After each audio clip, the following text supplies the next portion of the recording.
अस्सलाम वालेकुम जी, मैं हूं असद अब्बास और आप देख रहे हैं DTM पाकिस्तान। आज की पाकिस्तान की जो ब्रेकिंग न्यूज़ थी वो थी फ़ारूक हबीब साहब की प्रेस कॉन्फ्रेंस। आज शाम से पूरे मीडिया में एक खलबली सी मची हुई थी कि जी फ़ारूक हबीब साहब ने जो है वो प्रेस कॉन्फ्रेंस की है और उन्होंने PTI से लाताल्लुकी का इजहार किया है, PTI को छोड़ा है और उन्होंने इस्तेहकाम पाकिस्तान पार्टी ज्वाइन की है। इसको ब्रेकिंग न्यूज़ के तौर पे जो है वो अभी तक चलाया जा रहा है। आप जिस भी बुलेटिन में देखेंगे आपको ये वाली खबर जो है वो ब्रेकिंग न्यूज़ के तौर पे नज़र आएगी। हमारे यहाँ जो न्यूज़ वैल्यूज़ हैं उनका तयन जो है वो पता नहीं किस क्राइटेरिया पे किया जाता है, लेकिन अगर आप इसको मौजूदा जो सर्कमस्टांसेस हैं उसमें देखें तो फ़ारूक हबीब साहब की प्रेस कॉन्फ्रेंस जो है वो एक मामूली सी खबर थी, एक आम सी खबर थी। ये ब्रेकिंग न्यूज़ तब होती जब हमें ये पता चलता कि फ़ारूक हबीब साहब ने जो है वो प्रेस कॉन्फ्रेंस करने से इनकार कर दिया है। हमने देखा है कि यहाँ बड़े बड़े जो सतून थे वो गिर गए हैं, बहुत बड़े बड़े नाम थे जो वक्त के हाथों और हालात के हाथों जिन्होंने शिकस्त खाई और उन्होंने PTI से अपनी राहें जुदा की। किसी की पर्सनल मजबूरियां थीं, कोई ऐसे थे जिन्होंने अपनी ज़ाती वजूहात की वजह से छोड़ा, किसी ने किसी और वजह से कंप्रोमाइज़ किया। लेकिन खबर तब बनती है जैसा कि हमने देखा कि परवेज़ इलाही जो है वो डटे हुए हैं। इसी तरह अगर आपने देखा कि अली मोहम्मद ख़ान हैं या दूसरे हमारे शहरयार अफरीदी, ये वो लोग थे जिन्होंने अभी तक PTI का साथ नहीं छोड़ा। तो इसलिए उनकी तरफ से अगर ये बयान आना कि जी हम अभी तक PTI के साथ हैं, या जैसे आज वलीद इकबाल साहब उन्होंने कहा कि जी मैंने PTI नहीं छोड़ी, तो खबर तो ये बनती है। मौजूदा दौर में अगर कोई बंदा ये आके कहे कि जी मैंने PTI से लाताल्लुकी का ऐलान किया है या मैं 9 मई के जो वाक़यात हैं उनकी मजम्मत करता हूँ, तो ये खबर नहीं होगी, ये रूटीन की बात होगी, क्योंकि हवा यही चल रही है। तो हमेशा वो चीज़ें जो है वो खबर की ज़ीनत बनती हैं, या उसको आप उसकी खबरियत की जो वैल्यू होती है, जो न्यूज़ वैल्यू जिसको हम कहते हैं, वो तब होगी जब हम ये सुनेंगे कि जी आज जो है वो शेख रशीद साहब ने जो है वो प्रेस कॉन्फ्रेंस करने से इनकार कर दिया, मुराद सईद ने प्रेस कॉन्फ्रेंस करने से इनकार कर दिया, या इसी तरह PTI के जो दीगर उनके जो लीडरशिप है जो अभी तक रूपोश है और उन्होंने इनकार किया हुआ है। तो ये खबर है। मेरे ख्याल में फ़ारूक हबीब साहब जो है उनको क्या डिस्कस करना, एक शख्स जो है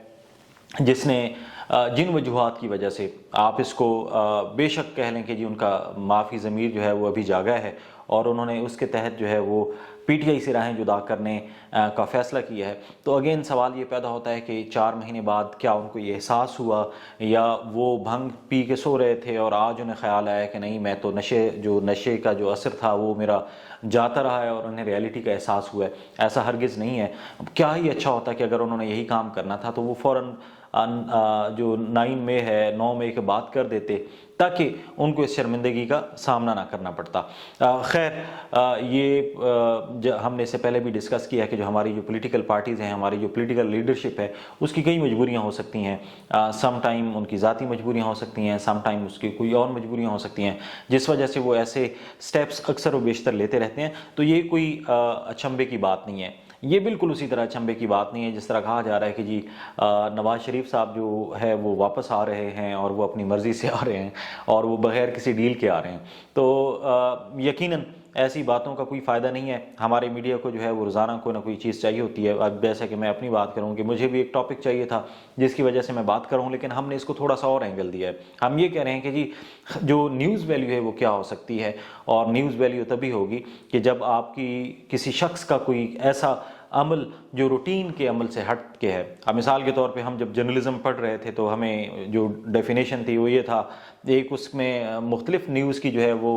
डेफिनेशन थी। तो उसमें एक ये कहा जाता था कि जी अगर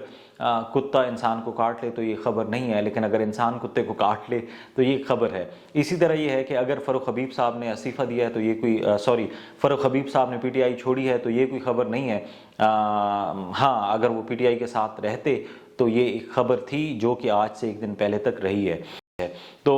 अगेन अपने स्टैंस के साथ कि भाई फ़ारूक हबीब साहब की जो है प्रेस कॉन्फ्रेंस है वो कोई खबर नहीं है, उनका प्रेस कॉन्फ्रेंस ना करना जो है वो एक खबर होती जो इससे पहले तक रही है। अभी हम देखते हैं, सुना है कि जो शेख रशीद साहब हैं करीब वो भी किसी TV चैनल में आने वाले हैं, और वो भी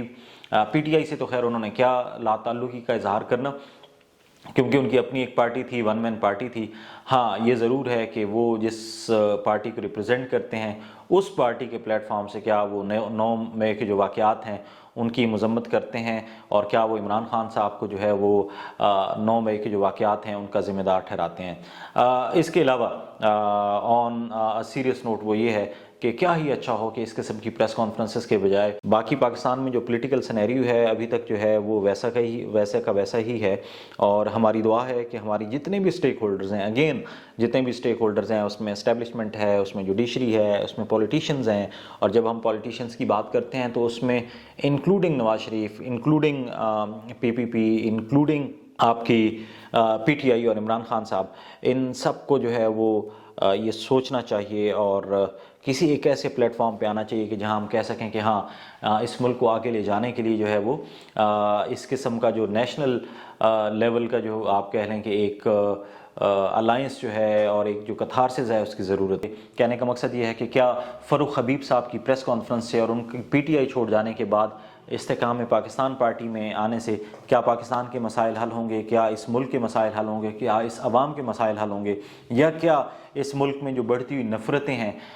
چاہے وہ پارٹیز کے خلاف ہوں، انڈیویجولز کے خلاف ہوں، اسٹیبلشمنٹ کے خلاف ہوں یا کسی اور کے خلاف ہوں، کیا وہ کم کرنے میں مدد ملے گی؟ ہرگز مدد نہیں ملے گی۔ ہمیں ایسے اقدامات کرنے چاہیے کہ جس کی وجہ سے اس ملک میں جو ایک کھویا ہوا وقار ہے ملک کا وہ واپس آئے، اور جو ٹرسٹ ہے لوگوں کا اپنے اداروں میں، اپنی پولیٹیکل لیڈرشپ میں، اپنے پولیٹیکل پارٹیز میں، وہ واپس آئے۔ اور اس کے لیے ضروری ہے کہ تمام stakeholders including politician, including establishment, including judiciary, including common man, جو آپ کی میسز ہیں، جو آپ کی عوام ہے، ان سب کو مل کے جو ہے ایک ایسا لائحہ عمل اختیار کرنا چاہیے جس میں ہم کہہ سکیں کہ ہاں ہم نے جو ماضی کی غلطیاں ہیں جس سے بھی ہوئی ہیں ان کو درگزر کرتے ہوئے ہم نے یہ عزم کیا ہے کہ ہم پاکستان کو آگے لے کے جائیں، اس قوم کی تقدیر بدلیں، اور اس قوم کی تقدیر بدلنے کے ساتھ ساتھ ہم ایسے اقدامات لیں کہ جس سے آنے والی نسلوں کو جو ہے ان کا مستقبل جو ہے وہ روشن ہو۔ ہم دیکھیں اپنے آس پاس ہمارا پڑوسی ملک کہاں پہنچ گیا ہے اور ہم کہاں کھڑے ہیں۔ بڑے افسوس کی بات ہے کہ ہمارے مسائل جو ہے وہ، میں نے اس سے پہلے بھی بارہا کہا ہے کہ ہمارے وہ مسائل ہی نہیں ہیں جو دنیا کے مسائل ہیں، ہماری وہ ترجیحات بھی نہیں ہیں جو دنیا کی ترجیحات ہیں۔ ہم آپس میں لڑ جھگڑ کے اپنی توانائیاں صرف کر رہے ہیں، اپنے سیاسی انتقام میں، دوسرے انتقام میں ہم بزی ہیں، ہماری لیڈرشپ بزی ہے اور عوام سفر کر رہی ہے۔ تو اللہ تعالیٰ سے دعا ہے کہ اللہ تعالیٰ ہمارے حال پہ رحم کرے، اور اللہ تعالیٰ جو ہے وہ اس ملک پہ رحم کرے، اس ملک کے عوام پہ رحم کرے، اور پاکستان کو ایک ایسا خطہ بنائے کہ جو واقعی ایشین ٹائیگر بن سکے، اور ہم بھی اپنے پڑوسی ملک کی طرح جو ہے ہمارا جو ترقی کا سفر ہے وہ ٹیک آف کر جائے۔ تو اسی دعا کے ساتھ اپنا خیال رکھیے گا۔ فی امان اللہ۔